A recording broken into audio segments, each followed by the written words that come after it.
চলে। Today we are opening a brand new chapter. এই কলেজটা এতটাই ঐতিহ্যবাহী এবং বিখ্যাত ঢাকা শহরের মধ্যে যে এই কলেজ থেকে ঢাকা বিশ্ববিদ্যালয়ের শিক্ষক হয়েছে। স্টেট কলেজের নবীনবরণ অনুষ্ঠানে আসলে আমার পুরনো স্মৃতি মনে পড়ে।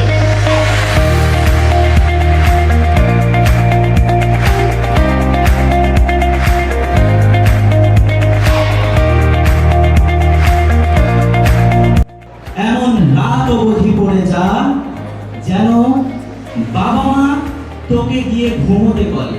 আমরা বিশ্বাস করি তোমরা আগামী বাংলাদেশ